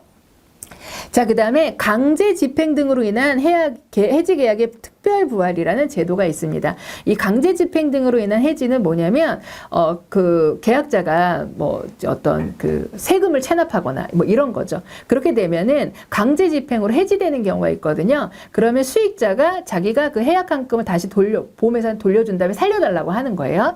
자, 그래서 회사가 채권자에게 지급한 금액을 회사에 지급하고 계약자의 명의를 보험 수익자로 변경해서 특별 부활을 청약을 할 수가 있습니다. 그러면 해지된 날로부터 며칠 이내? 7일 이내 수익자에게 통지를 하고 통지일로부터 15일 이내 우리는 그 특별 부활을 이행할 수가 있다라는 거예요. 그래서 요 7일 해지된 날로부터 7일, 그 다음에 통지일로부터 15일 이내 특별 부활이 가능하다라는 거 기억해 주시면 됩니다. 그래서 이 특별 부활은 보험회사가 승인을 반드시 해야 합니다.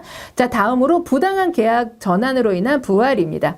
자, 기존 계약을 부당하게 어떤 방식으로 계약을 전환했다고 하면 기존 계약을 다시 살리는 것, 그게 바로 부당한 계약 전환으로 인한 부활이 되겠습니다. 그래서 기존 계약을 새로운 계약을 부당하게 전환했다든지 이때 새로운 계약이라고 하는 거는요, 기존 보험 계약과 피보험자 같으면서 위험 보장 범위가 유사한 계약을 우리가 새로운 계약이라고 합니다. 그래서 기존에 있던 멀쩡한 계약을 비슷한 새로운 계약으로 부당하게 계약을 전환하게 되는 경우를 부당 계약 전환이라고 한다는 거죠. 그래서 기존 계약이 소멸된 날부터 몇 개월 이내, 6개월 이내 소멸한 계약을 다시 부활을 청구하면 새로운 계약은 취소하게 되는 거예요. 자, 여러분, 그래서 6개월인데 어떻게 해요? 3개월 이렇게 나오면 틀리고요.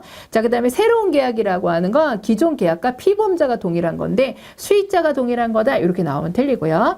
자, 보험회사는 특별한 사유가 없는 한 부활을 승낙해야 되고요.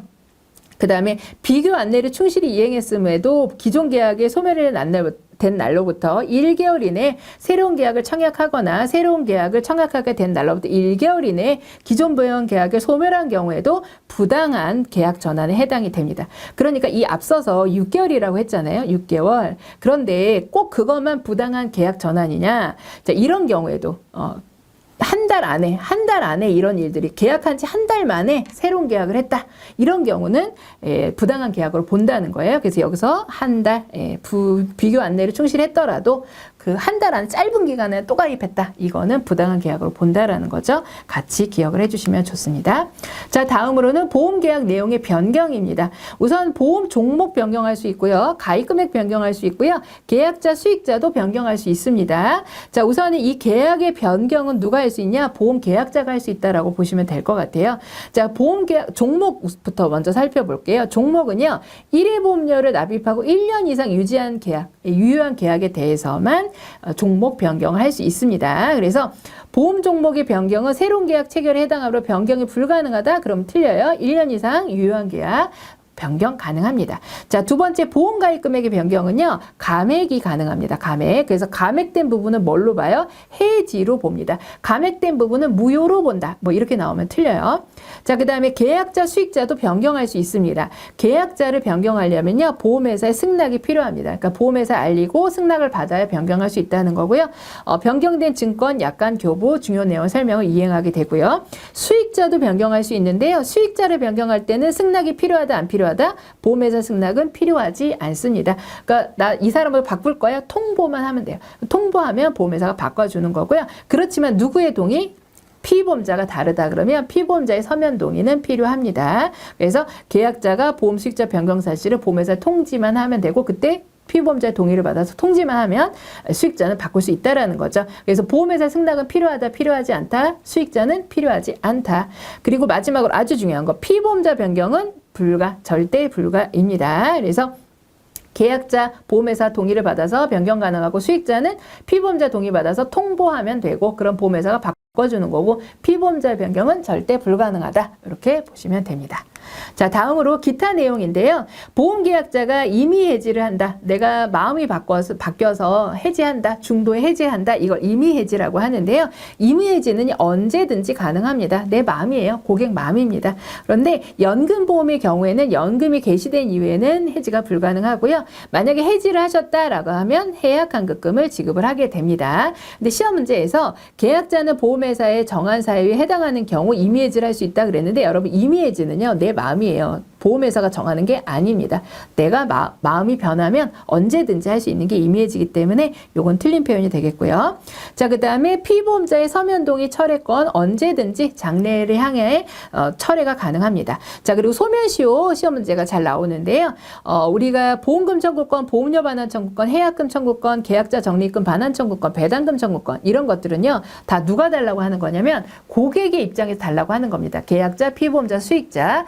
이 고객이 달라고 할 수 있는 건 3년이고요. 자, 그 다음에 보험료 청구권은 보험회사가 달라고 하는 거거든요. 보험회사가 달라고 하는 건 2년입니다. 그래서 다음 중 뭐 3년, 2년 연결해 놓고 맞는 거, 틀린 거 이런 거 골라낼 수 있고요. 그 다음에 보험 수익자를 변경하는 권한은 계약자에게 있는데요. 이거는 시효가 없어요. 이거는 수익자 변경하는 거는 뭐 아무 때나 바꾸면 됩니다. 자, 그 다음에 보험회사의 손해배상 책임입니다. 임직원, 보험설계사, 보험대리점이 책임이 있는 사유가 있다라고 하면 그 사유에 대해서 보험회사가 손해배상 책임이 있다라는 거예요. 근데 중개사가 책임 있는 사유다? 그거는 보험회사 책임지지 않습니다. 자, 보험금 지급 거절, 지연 사유, 지급 지연 사유 없음을 알고도 소를 제기하여 발생한 손해라든지 보험금 지급 여부, 지급 금액에 관한 현저하게 공정을 잃은 합의로 발생한 손해 이런 것들은 보험회사가 손해배상 책임을 지게 됩니다. 자, 다음으로는 보험금 지급받는 방법을 변경하는 건데요. 자, 일시금을 분할하여 받을 수도 있고요. 분할하여 받는 걸 일시금으로 받을 수도 있거든요. 근데 일시금을 분할하여 받으려면 평균 공실로 연 단위로 복리를 가산해서 원래 한꺼번에 보험회사가 줘야 되는데 나눠서 주니까 이자가 생기겠죠. 그래서 이자를 가산해서 준다는 거고요. 원래 분할로 주던 거를 한꺼번에 주려면 보험회사는 그만큼 이자를 또 빼서 주겠죠. 그래서 그럴 때는 평균 공시율을 할인해서 일시금으로 지급을 하게 됩니다. 자, 그 다음에 보험 나이의 계산은요. 계약일 현재 피보험자 나이 만 나이를 기준으로 하고요. 6개월 미만의 액끝수는 버리고 6개월 이상의 액끝수는 1년으로 계산한다 그랬는데 이거는 기본적으로는 만 나이로 계산하는데 개월수까지 계산한다는 뜻입니다. 그래서 예를 40년 4개월이면 끝수가 6개월 미만이니까 그냥 40세가 되고요. 40년 8개월이면 6개월 이상이잖아요. 그러면 41세가 된다. 그런 얘기입니다. 그리고 나이는요. 계약 해당일에 매년 그 계약 해당일에 올라가게 돼요. 근데 나이는 보험 나이는 매년 1월 1일 증가한다. 그거는 틀린 말입니다. 자, 그 다음에 보험계약 대출을도 받을 수 있고요. 상환도 할 수 있는데요. 보험계약 대출은요. 해약환급금 범위 내에서 대출이 가능합니다. 근데 만기환급 범위 내에서 가능하다. 기납입보험료 범위 내에서 가능하다. 그러면 틀려요. 그리고 순수보장성 보험 같은 경우는 만기환급이 없거든요. 그러니까 해약환급금도 없습니다. 그러니까 약관대출이 불가능해요. 그런데 약관대출 순수보장성도 가능하다. 그러면 틀려요. 그래서 순수보장성 보험 등 상품에 따라서는 제한되기도 해요. 약관대출이 제한이 되기도 하고요. 약관대출을 받으셨다면 언제든지 상환 가능합니다. 자, 그리고 보험금 및 해약환급을 지급할 때 차감하고 지급을 하게 돼요. 그리고 수익자에게 보험금 지금 이게 약관 대출이 있다는 거를 통지할 수 있습니다. 보험회사는. 자, 그래서 문제를 보시면은 저축성 보험은 대출이 불가능하다. 뭐 저축성 보험이라고 해서 불가능하지 않습니다. 오히려 해약환급이 높기 때문에 더 많이들 받아가시고요. 가입한 상품에 따라 종류와 관계없이 보험계약 대출을 받을 수 있다. 순수 보장성 같은 경우는 제외될 수 있기 때문에 요거는 틀린 표현이 되겠습니다. 다음 약관의 해석입니다. 약관은 보험회사가 만들었거든요. 그렇기 때문에 이제 약관 해석에 따라서 서로 이제 대립이 되기도 하거든요. 그래서 약관의 뜻이 명확하지 않은 경우는 누구에게 유리하게? 계약자에게 유리하게 해석합니다. 보험회사에 유리하게 해석한다? 그러면 틀려요. 계약자에 따라 다르게 해석하지 않습니다. 공평하게 하고요. 계약자에게 불리한 내용을 확대 해석하지 못하도록 되어 있습니다. 자, 그런데 회사는 약관의 뜻이 명확하지 아니한 경우에는 유관부서 협의하여 한다? 이거는 틀린 말입니다. 계약자에게 유리하게 해석한다? 라고 해야 되고요. 자, 그 다음에 보험 안내 자료를 우리가 보험회사가 고객에게 제공을 하게 되는데 안내 자료의 효력입니다. 안내 자료 제공 사실에 대한 다툼이 생기면 보험회사가 증명해야 되고요. 안내 자료와 약관의 내용이 다를 경우 계약자의 유리한 내용으로 성립된 걸로 판단을 합니다. 그래서 안내 자료의 내용이 약관의 내용과 다른 경우 약관에 의해 성립된 걸로 본다가 아니라 둘 중에 하나가 아니라 계약자한테 유리한 조건으로 해석을 해야 된다라고 봐야 되죠. 자, 그리고 계약자 정보 보호에 힘써야 합니다. 그래서 보험회사는 개인정보보호법, 신용정보 이용 및 보호에 관한 법률, 이런 관계 법령에 따라서 그런 경우에서 제공이 된다라는 내용을 제외하고 계약자, 피보험자 또는 수익자의 동의 없이 어떤 개인정보 수집, 이용, 조회 제공할 수 없도록 되어 있습니다. 다만 관계 법령에 따라서 계약자, 피보험자의 동의를 받아서 다른 보험회사 및 관련 단체에다가 개인정보를 제공할 수 있습니다. 그러니까 이 경우에는 법령에서 정한 경우에만 그렇게 할 수 있다라고 보시면 되겠습니다. 자, 우선은 생명보험의 언더라이팅에 대해서 알아보도록 할 텐데요. 생명보험의 언더라이팅이라고 하는 거는요, 피보험자의 위험을 선택하여 적절한 위험 집단으로 분류를 하고 보험료 및 가입 조건을 결정하는 과정을 우리는 언더라이팅이라고 합니다. 그래서 언더라이팅을 다른 말로 계약 심사, 계약 선택이라고 해요. 그러니까 보험회사가 고객이 청약을 하면 검토를 하는 거죠. 이분이 우리가 보험료를 얼마를 받아야 되지, 인수를 해야지 말아야지, 이런 거를 검토하는 과정을 언더라이팅이라고 합니다. 그래서 언더라이팅은 계약 심사 또는 계약 선택이라고 한다. 이 표현은 맞다 틀리다? 맞는 표현이다 라고 보시면 되겠습니다. 자, 그러면 어떤 업무들이 들어가느냐? 보험료와 보험금 한도를 결정하게 되고요. 우량 피보험자를 선택하게 되고요. 역선택을 차단하는 그런 어떤 것들을 하는 게 바로 언더라이팅이라고 할 수 있습니다. 근데 보험금 청구서를 접수하는 거는 언더라이팅에 들어가지 않습니다. 그래서 언더라이팅이라고 하는 건 계약 전에. 근데 보험금 청구는 어때요? 계약 이후에 일어나는 거잖아요. 그래서 요거는 뒤에서 나오겠지만 클레임에 들어가는 업무입니다. 자, 그리고 언더라이팅은요, 언더라이터, 보험 설계사, 보험 상품 개발자, 보험 계리 담당자, 보험금 지급 조사 담당자, 최고 경영진까지 유기적인 연계가 이루어져서 보험회사 전체의 활동이라고 할 수 있어요. 그래서 과거에 어떤 시험이 나온 적이 있냐면 언더라이팅은 해서 여기를 이렇게 비워놔요. 여기를 비워놓고요. 요 안에 들어갈 사람들을 모두 골라라. 몇 명이냐 이렇게 나온 적이 있어요. 그러면 6명. 그러니까 이 최고 경영진까지 하면 6개거든요. 그래서 6개 이렇게 시험지에 나온 적이 있습니다. 그래서 언더라이터부터 최고 경영진까지 모든 사람이 다 언더라이팅과 연관이 있다라고 보시면 돼요. 자, 그다음에 언더라이팅의 필요성입니다. 가입자의 가입 가능 여부와 부담할 보험료를 결정을 하는 거고요. 보험 고유의 특성을 저해하는 위험 요소를 파악을 하는 겁니다. 이걸 우리가 역선택. 이미 질병에 걸려 있거나 사고 난 사람들이 보험 가입하거나 이런 것들을 방지하는 효과가 있고요. 그 다음에 위험률 차익 관리를 통한 보험회사 경영의 안전성과 경쟁력 확보. 아무래도 보험금이 많이 나가게 되면 받는 돈보다 훨씬 많이 나간다. 그런 보험회사의 사업이 위태롭겠죠. 이제 그런 것들을 방지하기 위해서 그렇고요. 그리고 아주 중요한 건 요겁니다. 계약자 간의 공평성을 유지하고 선의 계약자를 보호하기 위해서 그래요. 우리가 보험금이 많이 나가면 수지상등의 원칙에 따라 보험료를 올려야 됩니다. 그러면 선의의 계약자들에게 피해가 가요. 그래서 위험도가 높은 사람들이 높은 보험료를 내는 것은 불공평한 게 아닙니다. 그게 공평한 거예요. 위험도가 낮은 사람들이 적은 보험료를 내고 그게 공평한 것이죠.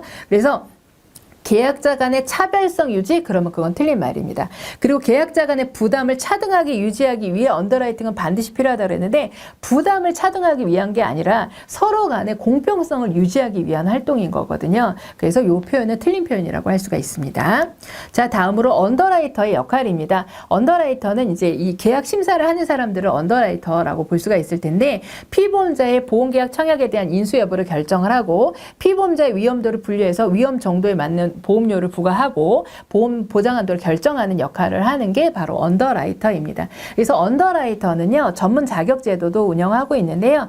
CKLU, AKLU, FKLU 이런 제도들이 있다 정도만 여러분들이 아시면 되는데 요거는 반드시 이 언더라이터라는 역할을 하는 사람들이 반드시 취득해야 되는 자격증은 아니에요. 의무 자격증은 아닙니다. 근데 반드시 뭐 보유해야 된다 그러면 틀리고요. 자, 그다음에 언더라이팅 정보의 원천. 그러니까 어떤 걸 가지고 언더라이팅을 하냐? 우선 가장 많이 활용하는 건요. 계약 전 알릴 의무 청약서에 작성하는 고지사항입니다. 그래서 연령이나 성별, 직업, 건강 유무 이런 것들을 이제 알릴 의무로 확인을 하고요. 자, 그 다음에 설계사든 판매 채널의 모집 보고서를 통해서도 확인할 수 있고요. 자, 그 다음 의적 진단, 우리 진단 우리 검사 같은 거 하게 되면 우리 나오잖아요. 그런 서류 같은 걸로 통해서도 언더라이팅을 할 수가 있고요. 그 다음에 적부 확인, 아주 이제 좀 의심이 되거나 하는 경우 실제 나가서 실사를 할 수가 있거든요. 그런 어떤 적부 확인을 통해서도 검토가 가능하고 외부 기관에 대한 정보나 이런 걸 통해서도 가능하다. 그래서 다양한 정보를 통해서 언더라이팅을 우리가 할 수가 있는데 여기에 해당하지 않는 거 가족관계 정보라든지 종교활동 참여 이런 것들은 해당하지 않겠죠. 이런 건 여러분들 쉽게 골라내실 수 있을 겁니다. 자, 그 다음에 언더라이팅 단계를 보면 우선 총 4단계로 구분을 하는데요. 1차, 가장 첫 번째 언더라이팅을 하는 사람은 바로 모집자입니다. 그래서 보험 설계사나 대리점이나 이런 분들이겠죠. 그래서 모집 조직에 의한 선택. 그래서 청약서에 피보험자가 과거 병력이나 뭐 현재 뭐 약 먹고 있는지 없는지 뭐 아픈 데는 있는지 없는지 이런 것들 직업이나 소득 이런 거를 작성하도록 되어 있는데 그때 이제 그런 걸 가지고 이제 판단을 하게 되고요. 언더라이팅 판단 자료를 사실대로 알리고 자필 서명하도록 고객에게 거기다 쓰셔라라고 안내하도록 해야 합니다. 1차 언더라이터로서 그렇기 때문에 설계사 역할이 아주 중요하다라고 할 수 있어요. 처음에 잘 작성하도록 안내하는 게 제일 중요하겠죠. 자, 그래서 직업별 위험에 따른 심사 기준 적용을 엄격하게 금지하고 있다. 이건 틀린 말입니다. 우리가 이런 직업은 언더라이팅의 아주 중요한 요소가 됩니다. 얼마나 위험한 일을 하는지에 따라서 보험료 결정이 되고 인수 여부가 결정이 되기 때문입니다. 자, 다음으로 2차 선택은 의적 진단에 의한 선택입니다. 우리가 진단받는다, 진단심사 받는다 이런 표현하죠. 그래서 계약 인수 과정상 건강 진단이 필요한 경우 병원의 진단이나 서류 진단은요, 회사에서 근로자들 같은 경우 회사에서 건강진단 받는 경우 있잖아요. 그 진단 서류를 제출하시는 것도 인정이 가능하거든요. 그래서 보험회사 지정한 병원에 가서 진단심사를 받으셔도 되고 회사에서 받은 게 있다면 그런 서류들을 뭐 최근 안에 받은 게 있다 그러면 제출하셔도 인정이 되는 경우가 있습니다. 그리고 간호사가 방문해서 또 진단하는 경우도 있어요. 그래서 이런 것들을 통해서 우리가 진단하는 걸 의적 진단 2차 선택이라고 볼 수 있겠고요.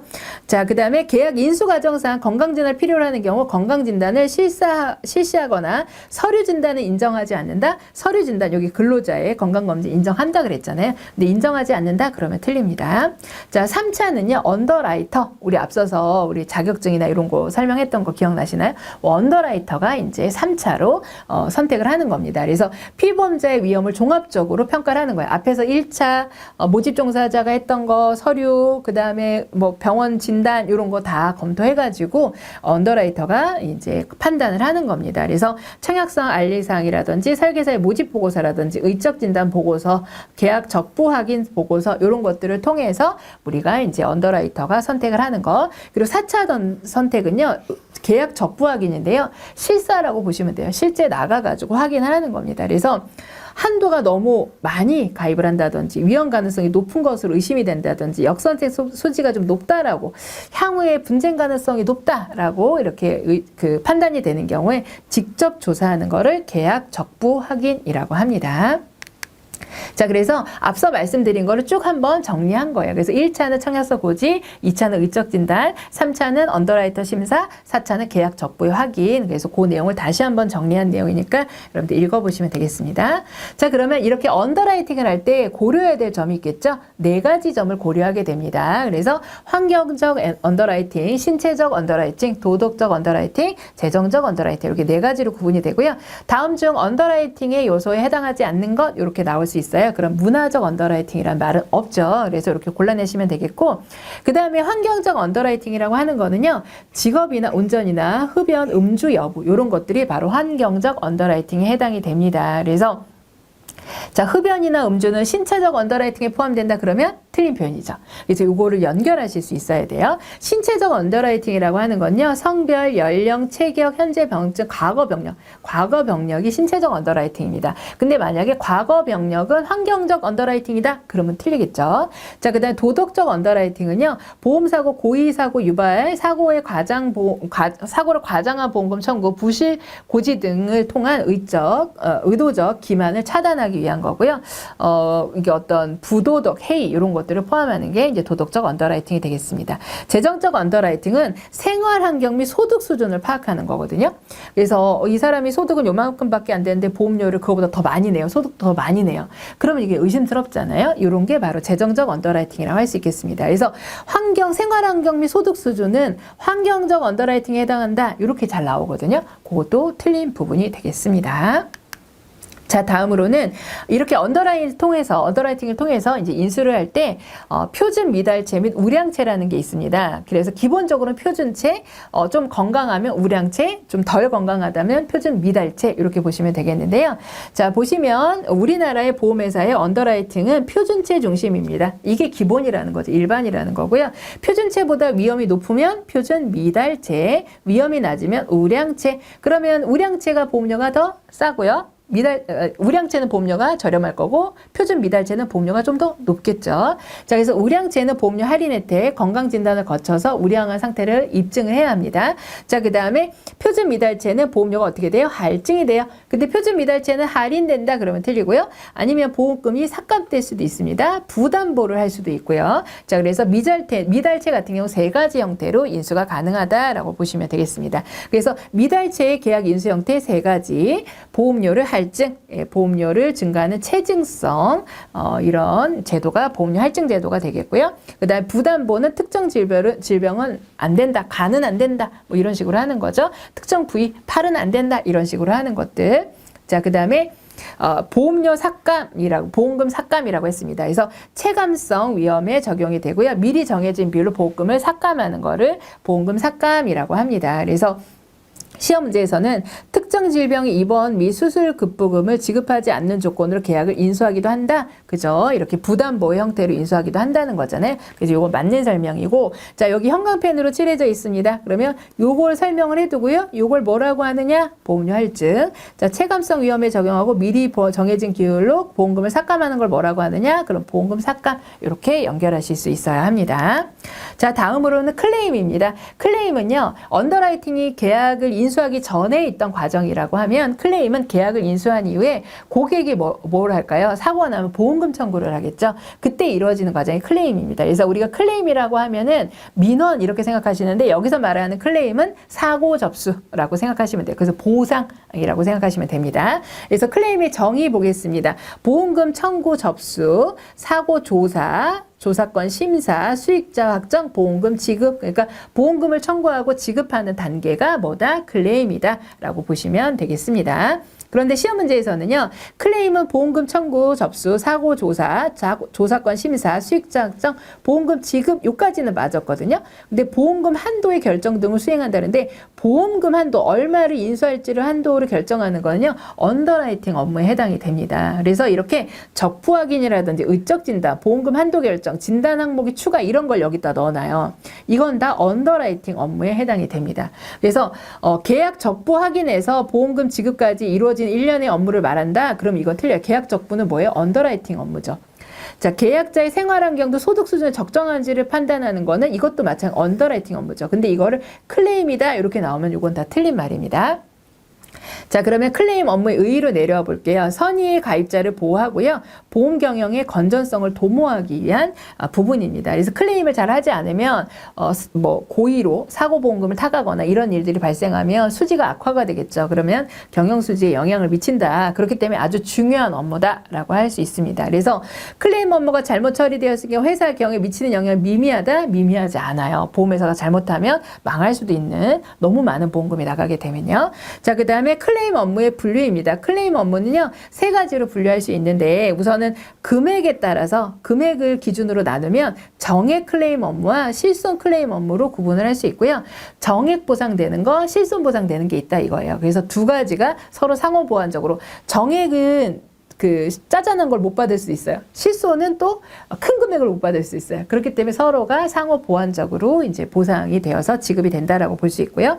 그 다음에 보험사고 급부에 따라서요, 생존, 사망, 상해, 진단, 수술, 입원 클레임으로 구분이 될 수가 있고요.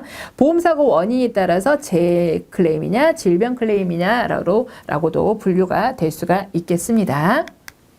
다음 클레임 업무 담당자의 요건입니다. 클레임 업무 담당자도요, 충분한 실무 경험과 어떤 배움이 필요하죠. 그래서 상당한 의학 수준 이런 것들을 좀 법적인 부분이라든지 이런 지식을 좀 숙지하고 있어야 합니다. 그런데 클레임 1차 담당자는 보험 설계사이다. 요거 틀린 말이에요. 이거 언더라이팅이죠. 1차는. 자, 그 다음에 FKLU 자격증을 취득해야 된다. 이것도 언더라이팅에 나오는 말이고요. 상당한 의학 수준을 가지고 있어야 되는 건 맞지만 뭐 전문 자격이 필요하거나 이런 내용은 없습니다. 자, 그 다음에 클레임 업무의 기본 절차입니다. 그래서 총 3단계인데요. 우선은 검토 및 준비 단계가 있고 진행 단계가 있고 종결 단계. 그래서 클레임을 고객이 사고 접수를 하면 이런 단계로 진행이 된다는 거죠. 그래서 검토 준비 단계에서는 계약 정보를 확인하고 사전 준비 사항을 점검을 합니다. 그래서 제척 기간이 경과되진 않았는지, 실효된 계약은 아닌지, 진단 계약이었는지 이런 거 계약 정보 확인하고요. 청구 서류의 종류라든지 금액이라든지 진단명이라든지 이런 것들을 사전에 이제 확인을 하는 겁니다. 그리고 유사 판례 이런 것들도 확인을 하고요. 자, 그다음 진행 단계에서는 이제 실제적으로 과거 병력이나 직업이나 직무를 실제적으로 확인하고요. 도덕적 위험의 개연성은 없는지, 진단이 적정한지, 사고가 우연적으로 일어났는지, 객관적으로 확인이 되는지 이런 것들을 이제 진단 단계에서 확인을 합니다. 그리고 이제 이런 게 다 끝나면 최종 규정에 따라서 최종 점검을 하고 이제 고객에게 안내를 하고 보고서를 작성을 하게 됩니다. 자, 그래서 최근에 이제 나오는 문제를 보면 과거 병력 및 직업 직무 확인 단계는 검토 준비 단계에서 한다? 그러면 틀려요. 이거는 이제 진행 단계에서 하는 겁니다. 진행 단계. 그래서 이렇게 각 단계가 어디에 해당되는지 해당되지 않는지 이런 식으로 나올 수 있기 때문에 각 단계를 좀 정리를 잘 하시는 게 좋습니다. 자, 이상으로 이번 시간 강의를 마치도록 하겠습니다.